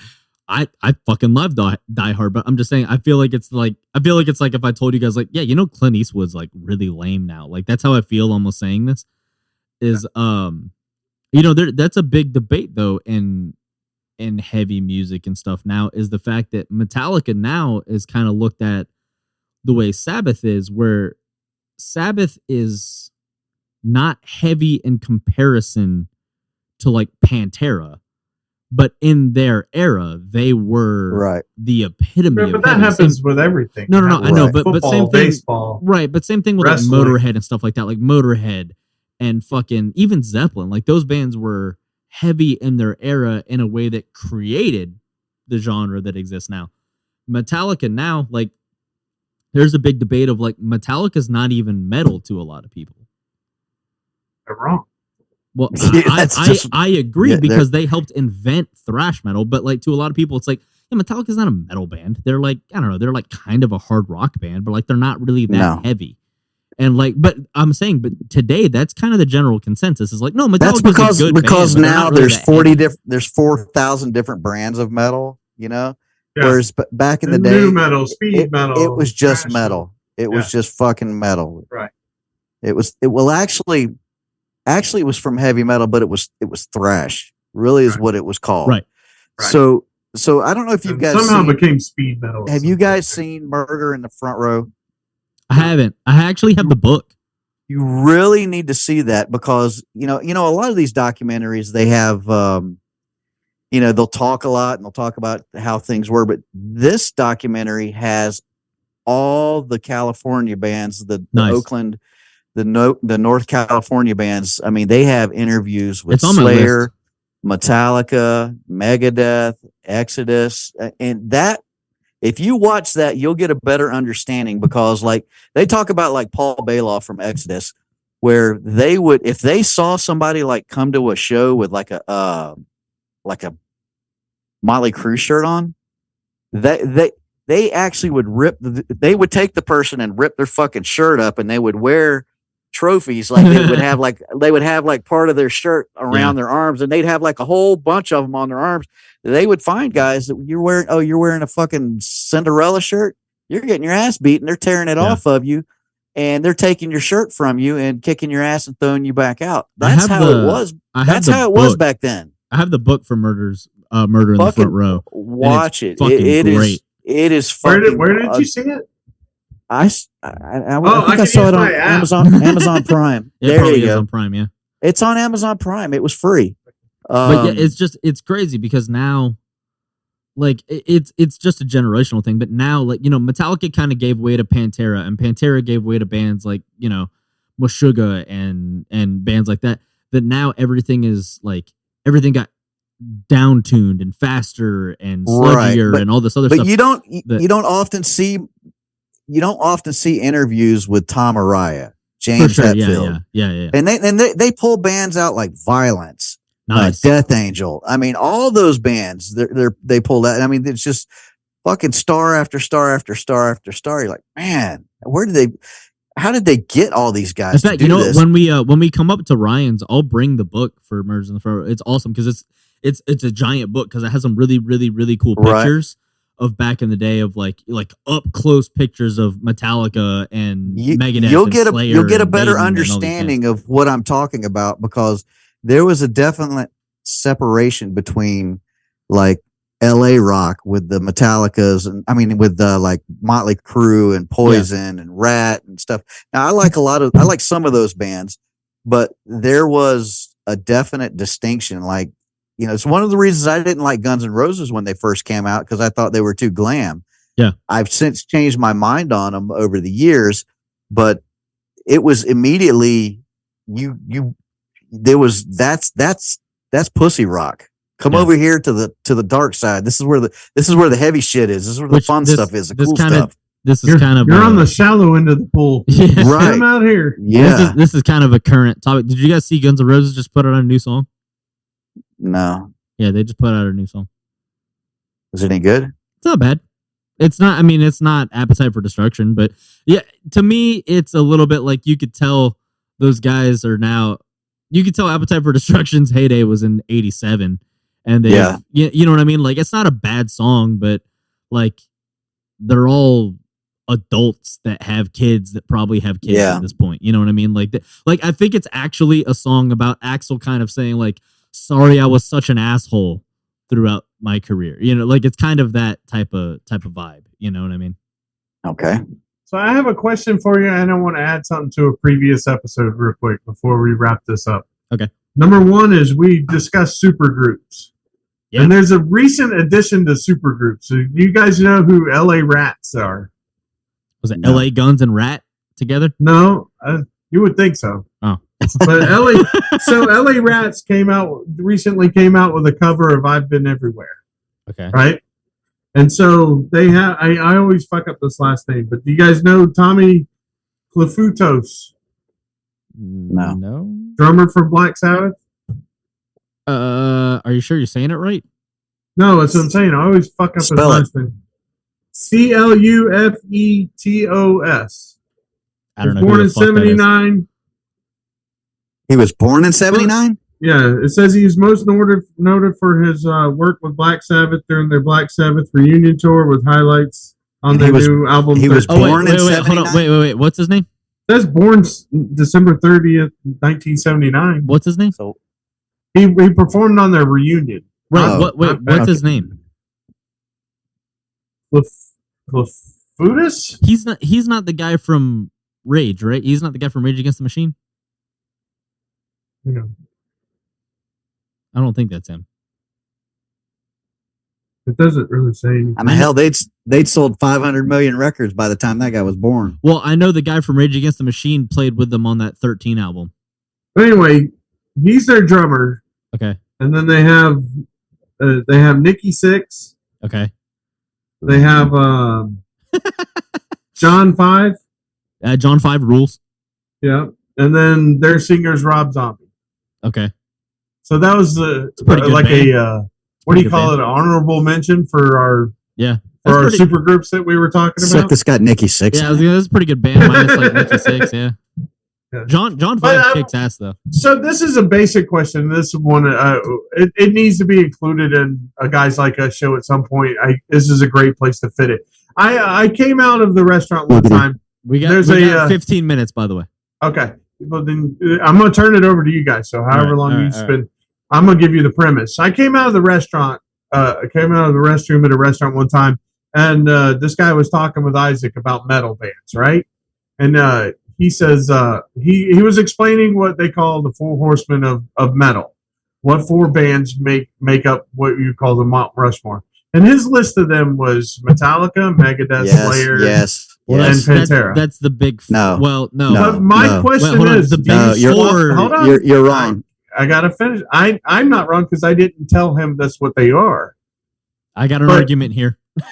It has Pantera is the odd man out. Would you say that first? Wait. Okay. No. You put Anthrax in their spot. Hold on. The big four of thrash metal is Metallica, Right, Megadeth, Slayer, Anthrax, and if you want to have an honorable mention, it's Exodus and then Testament. Testament. Yeah. However, if you're talking metal across the board, you have to put in Pantera for the legacy they've had upon bands today. Yeah. Metal they're today, like the second wave, if you no, will. Well, but again, we're not saying thrash metal. We're saying metal. Metal today is not what it is without Pantera, the same way it's not what it is without Metallica or Black Sabbath. Well, I mean, you Or know, I Megadeth. love me some Pantera. I know that, but I'm saying Yeah. but it depends. Are you saying thrash metal or are you saying metal as a whole? Because if you're saying metal as a whole, I'm going to fight for Pantera all day long because every band copied Pantera after the 90s. I like Pantera better than I do Anthrax. So who would you say fit with the other 3 better? Anthrax. Metallica, Yeah. Megadeth, Slayer, Anthrax is the big four of thrash metal. Yeah, right. That's what my argument was with him. So I'm glad we're on the same page. That's why I was trying to say that band name before you guys actually yeah. Of say it thrash because I was metal. like, Of thrash metal. Right. That's true. Right. And I'll say I that think they were labeling it as speed metal, but I think they were on the same. Hold on. Here's the problem, and I'm sure this will come up in a later episode on this segment. I Or it think may have already come up. or may have already. Well, I think Among the Living is one of the best thrash metal albums of all time. I think that album is better than a lot of the. It's got the best guitar tone ever. Yes, but I'm saying of the big four, they're the opener of the big four, and I think Among the Living is better than a lot of the albums put out by the other 3 bands. I think Among the Living is one of the. I think it's top 5 thrash metal albums of all time. I can't disagree with you. I'd have to really think about that, but it's certainly in the conversation. It's in the conversation to me with albums like Master of Puppets in terms of full album start to finish. Among the Living has to be in start there to for me. finish song. There's not a bad song. There's every single song on that album's great. I'm saying there's a lot of people that will fight me about Slayer albums, and I'm not saying that an album like Rain and Blood isn't in there. I'm saying I'm taking Among the Living over the majority of Slayer albums. Maybe not Rain and Blood, but the rest of their albums, it's I agree. a real I agree. fight for Among the Living. I'll die on a hill for Among the Living. Not over Rain and Blood though. Not over Rain and Blood, but I'll die on a hill for Among the Living. However, if you're gonna say metal as a whole, I cannot put Anthrax over Pantera. Looking at what the landscape of metal is today. Yeah, I mean, I'll agree with that. It's so funny because like I've been around since before you were born, like in Nick's life. Yeah. Like I knew Nick pre you Yeah. and stuff. And like I can sit back and like watch the influence that he's had on you musically. And I keep telling myself it's like, thank God like he took after his dad with this stuff because like if he had a different dad, like he could be like into Madonna or Rick Oh my Astley God. or something. I was not going to let that happen. Hold on. Rick Astley kind of rules. Rick Astley could be one of those comebacks. That's kind of my point. Yeah. I was not going to let that happen to him.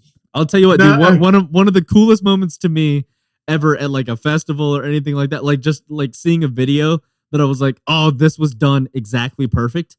Was I don't know if you ever saw when Foo Fighters rickrolled an entire festival of people, but they were at like a gigantic show where there's like 100,000 people there, and they started playing "Smells Like Teen Spirit," kind of like they were playing those chords, but it was in they were playing the chords, but it was that bam and out, but it wasn't the chords of "Smells Like Teen Spirit," but it kind of seemed like that. It was like, holy shit, is Dave Grohl gonna play a Nirvana song for the first time since Kurt Cobain died?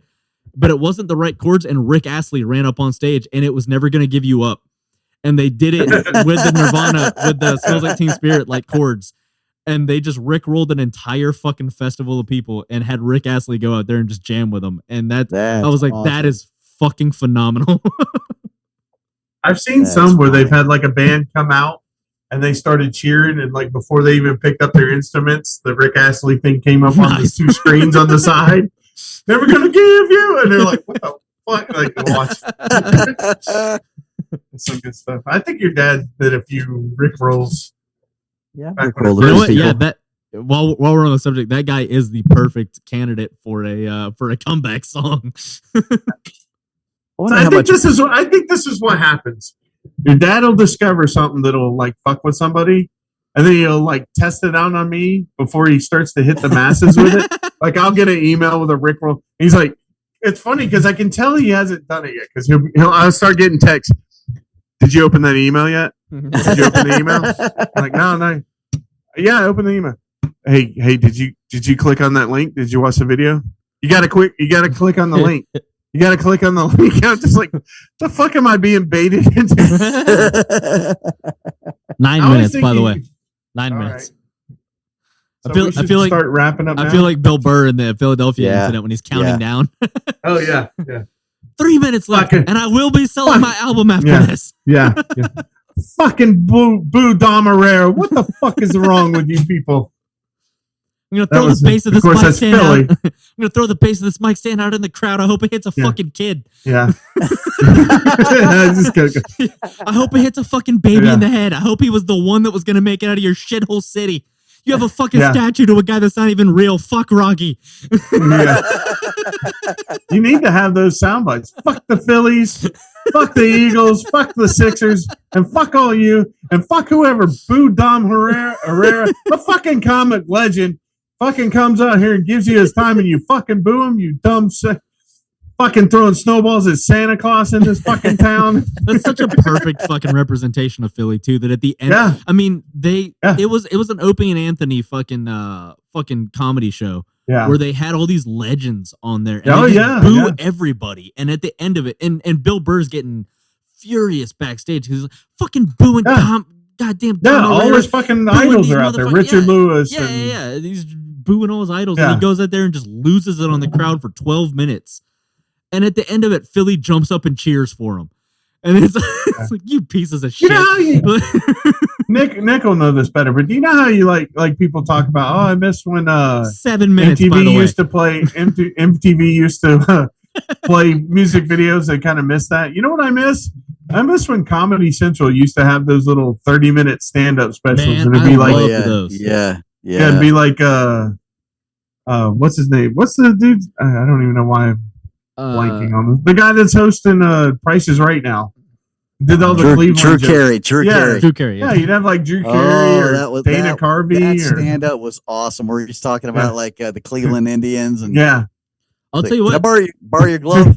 Yeah. a lot of what Here's Bernie Kosar scrambling. He just like wobbles the mic stand around. I loved stand up. You know, I mean, you That showed was me a all so lot great. of awesome stand up comedy. With, you know, obviously like Eddie Murphy with Delirious and Raw and stuff like that. But then like Jerry Seinfeld and like, you know, like you showed me a lot of the like legends of comedy. But what Yeah. got me really into like stand up comedy, not just like the legends, but like the art form of stand up, and got Yeah. me into like seeking out a lot of stuff. Was exactly That's what I that. listen It was to a the- lot now. But it was the Comedy Central Presents, which is that Mhm. 30-minute thing that you're talking about. Is it was Yeah. when I would stay up and play guitar late at night. If it was on a weekend or like when I was in school or later when I worked at the car wash, if I had a day off, I would stay up late and I'd play guitar and I would have it on Comedy Central, and Comedy Central Presents would come on, and they would just show stand up after stand up after stand up after stand up, those 30-minute specials.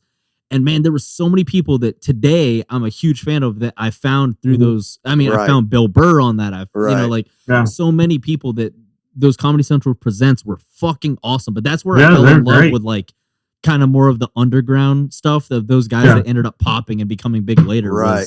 Was, I would just stay up and play I've been guitar doing at 2 a.m. I've been fucking doing those Comedy Central and play 'em. audibles. I've been doing the audibles lately, and I listened to David Spade's book that he put out recently, and right now I'm in the middle of Bob Odenkirk's book that he put out. Odenkirk And, rules too, man. I yeah. love that guy. It's funny. Like I 5 listened minutes, to by the way. a book. I listened to a book that was like 10 hours long or so. That was like the history of Saturday Night Live, and like to hear Bob Odenkirk talk about his time on that show and everything. But David Spade talked about when he got to do his Comedy Central Presents, his agent was like, "Here's where the money's going to start rolling in." Blah blah blah. And he talked about like it happened and nothing. Like there was still the same amount of people at all the comedy clubs he was going to and all that. He's like, "What the fuck, man?" Like you. And then he was on like Police Academy or something for like 5 minutes as a obnoxious skateboarder, like Police Academy 5 or something like that. And like fucking people started recognizing him from that. And then people started showing up and then he got Saturday Night Live and all that kind of stuff. But like all those, I love listening to like behind the scenes comedy, like that Fly on the Wall podcast with Dana Carvey and David Spade. And they bring up all these Saturday Night Live people on the show. It's great to listen to. Comedy Central had everything in the palm of their hand, and they just fucking blew it, man. Yeah, I like everything else. Like all the other networks that are Yeah, like exactly. that. They're not like they used to be. You know, they should be. I know that's typical old man speak and all that kind of shit, but fuck it. That's what guys like us do. You know, one day youngins will grow up and realize we were right. that's right. Just like we did. Just like we realized that. Or the machines are going to kill us all. Oh, by the way, I haven't seen The Machine yet by Bert Kreischer, but I plan on. I actually haven't either, but I'm a huge fan of Bert. I want to see it. All right, we're running out of time, so we're running out of tape. Turns out our recorder or reel to reel is about to run out of tape. You better make this riff less than 3 minutes. All right. Well, anyway, that's going to do it for another. Being forced off the stage, I'm getting the fucking hook here. So. That's going to do it for another episode of the Guys Like Us show. I hope you like this episode. If you did, make sure if you're watching on YouTube, make sure you like, you subscribe, hit the notification bell. Please leave a comment letting us know what you thought of the show. Give us ideas. If you thought of if you think of any songs that may have had a second life at one point, and you want to throw in suggestions, we'd love to read about them. So anyway, now that I've rambled that out, email us at weareguyslikeus. weareguyslikeus at gmail.com and follow us on Instagram at guyslikeus_pod and Sayge Media. Don't step on down power lines. There it is. Don't step on down power lines. Remember to spay and neuter your pets.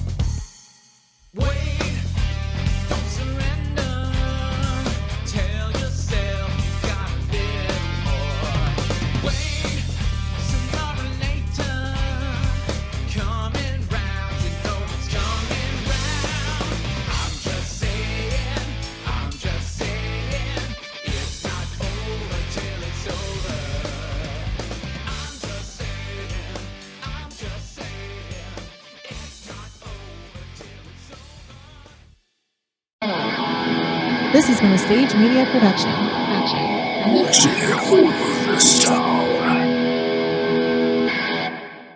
You're still here?